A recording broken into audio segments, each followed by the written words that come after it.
Oh, good morning.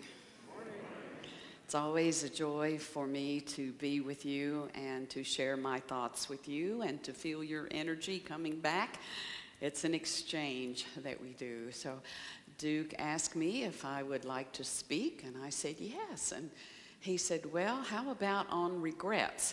And I thought, you know exactly where my mind went. I was like, well, I hope I don't regret saying yes. I hope you don't regret asking. So, but the neat thing about it is I got to meet cousin Ozzy and his lady. Yes, and so I was explaining that I was going to be speaking this Sunday on regrets. And he said, anybody that steals always lives to regret it. To which Olga said, but you used to steal kisses from me all the time. And he said, my point exactly. Not really. One of the funniest things I can say about regrets is the movie Meet the Millers. Did you see Meet the Millers? Did anyone see that? It was out several years ago. I laughed so hard I actually went back and saw that a second time. So there's a scene, this is a contrived family, but there's a daughter and the parents, and there's a scene where the daughter brings the new boyfriend to meet her dad. And so the boyfriend has a tattoo here, and he has a tattoo here, and he looks a little shaky, I would say. And so the father says, well, what does your tattoo say? And he said, oh, this one right here? And he says, no, the one across your chest.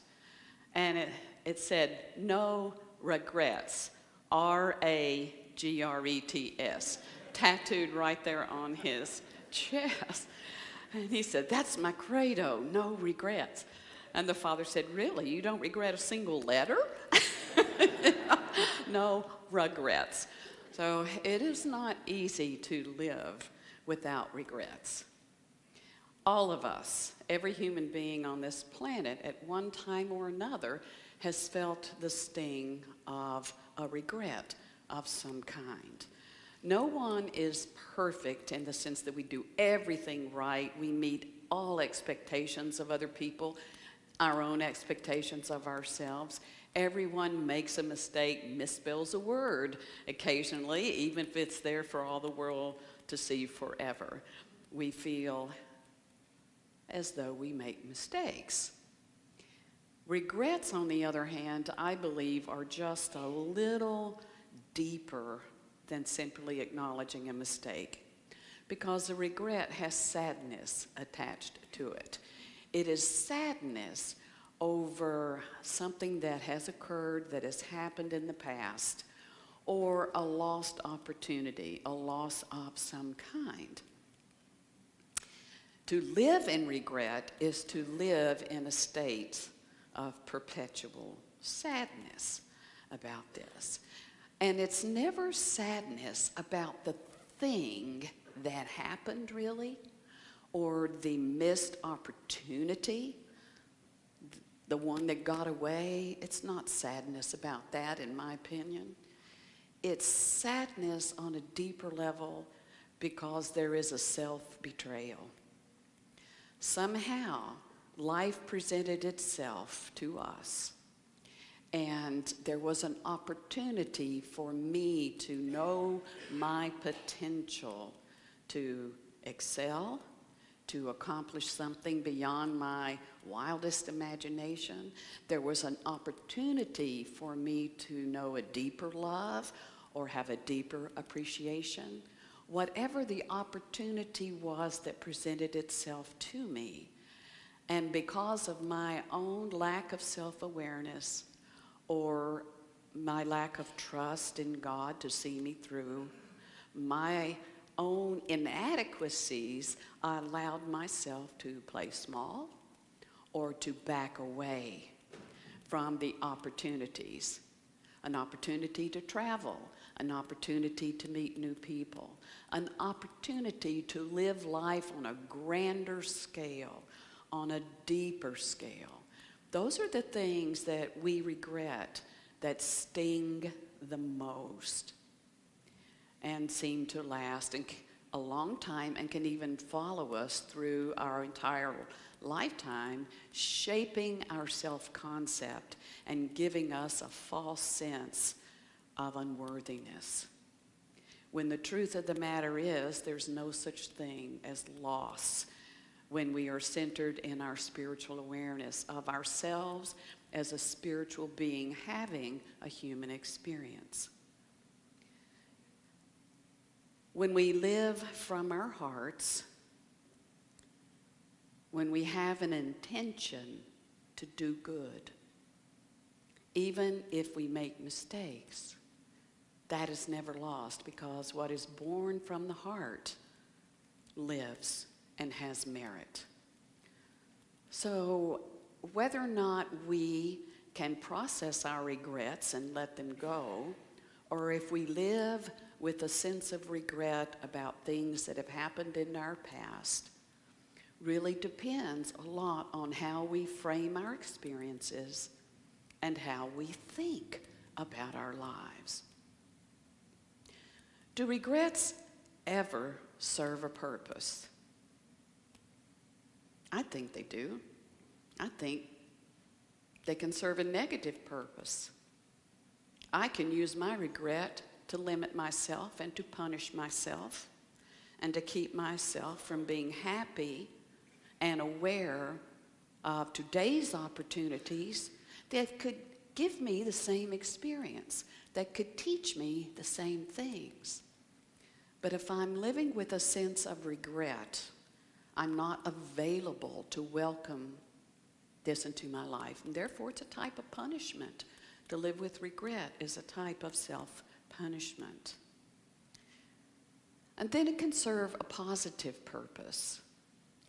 Regrets can awaken us to the ways in which we are sleepwalking in our lives. Regrets can show us how we can recognize opportunities that will always continue to come our way in order to experience what we think we've lost and will never come again. You know, there's some brilliant people in this world. That's all of us, quite frankly. We all have something to say when it comes to the topics of the human experience. I want to share this quote with you because I was really taken with it.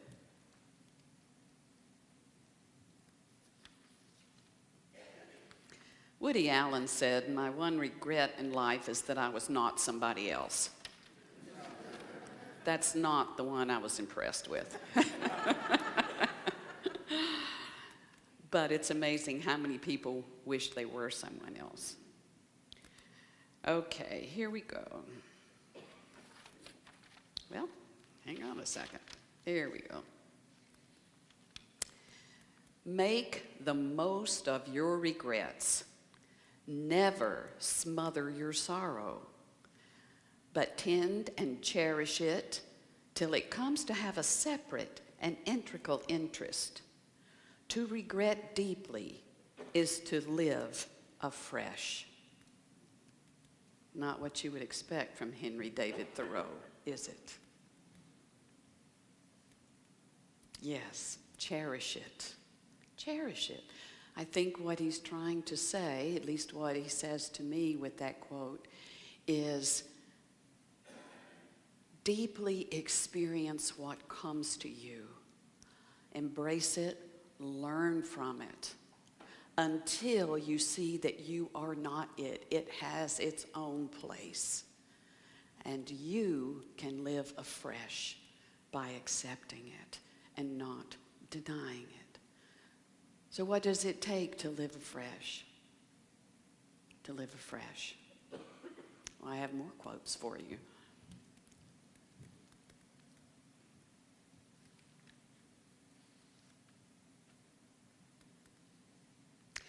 This quote is from Ted Hughes, who is an English poet, was an English poet and children's writer.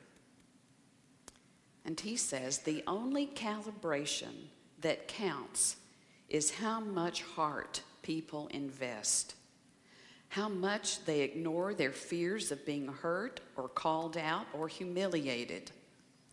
And the only thing people regret is they didn't live boldly enough, didn't invest enough heart, and didn't love enough.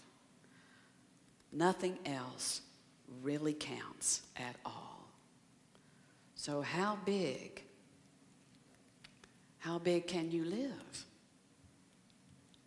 How big can you live? We are afresh when we let go of those mistakes we've made, those ideas of I should have done it differently. Life shouldn't be the way that it is. I've messed it up. All of those self-recriminating, self-punishing thoughts that creep in from time to time and that justify our playing small. So when we can learn to forgive ourselves, which cannot be done incidentally without love, then we're on our way to liberating our souls and our spirits to expressing and experiencing what each of us have come here to this planet, this dimension, this time and space to experience and to express. So as we review our lives and look at some of the things we've done and some of the things we didn't do, we can have compassion for ourselves of the different people we have been and the different places from which we viewed our lives. And when we have compassion for those mistakes that we have made, we can release and let them go, because in this moment we are made new. We stand in the eternal presence of the divine spirit that is expressing as us. In essence, that's what we are. We are spiritual beings having a human experience. Return to that and allow the newness to just let it fall away. Let go and stand ready to receive your next opportunity, which surely comes. Living from the heart means that we embrace each day with a peaceful heart, a peaceful mind, and a peaceful spirit. This place of peace that no matter what it looks like, and no matter how I feel inadequate to embrace the opportunities I am given, with faith, with a little bit of faith, a little bit of courage, fortitude, I can step forward. I can step forward. I'm reminded, a quote's coming to my head now, "Oh God of second chances, here I am again." How many second chances do we get? An infinite amount. An infinite amount. But in order to be clean and fresh and to live afresh and ready to embrace what has come to us, we must own and take responsibility for the choices that we make. We all have choices. And from those choices, we get our experiences. And sometimes we have unintended consequences that come from a choice that we've made. And so we learn.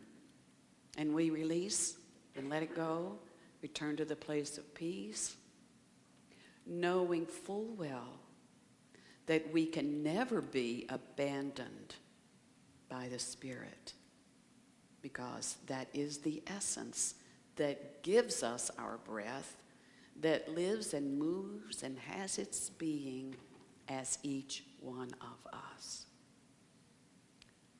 So regrets, I've had a few, but then again, too few to mention.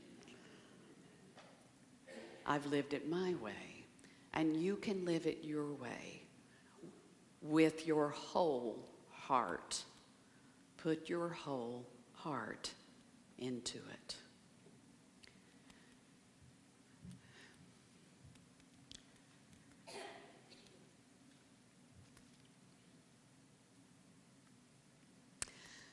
There is a Portuguese poet named Fernando Pessoa.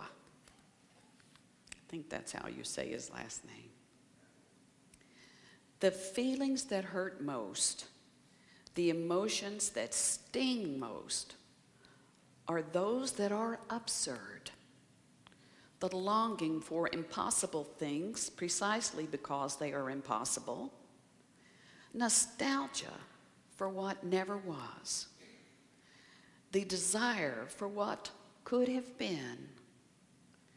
Regret over not being someone else. And dissatisfaction with the world's existence.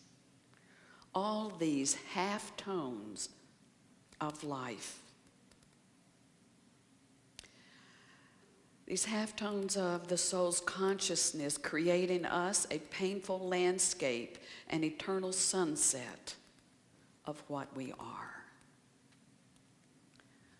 So of all of the people I researched and gained from their wisdom, I realize here with Fernando that regrets often are not based in fact.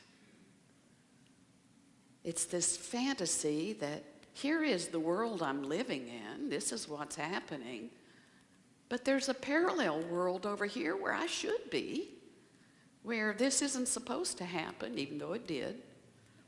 And I long to live in that world, and everything that is happening in my reality, I compare to this fantasy world as if it's the standard and as if it's the real thing, and it's just all in my head. So when I can come to the place where I can love what is, I can give thanks for my lessons, even the painful ones, where I can mourn my losses and yet not give up tomorrow's dreams, the dreams of today for a better tomorrow, to embrace those as well. The totality of my human experience, then maybe I can honestly say, my credo is no regrets. No regrets. Because I understand and give thanks for the gift of life and what it means to share that with other people, to share our encouragement, words of encouragement, to share our stories of our foibles, of what didn't work and what did work. And through this all, we understand that we are in this together and that we are one spirit connecting in infinite ways. And that is something to celebrate. So here's to your life of no regrets. No regrets. Let that be your credo. I invite you. Embrace this day, knowing there is nothing so big that it can ever separate you from the love that you truly are, the love of God.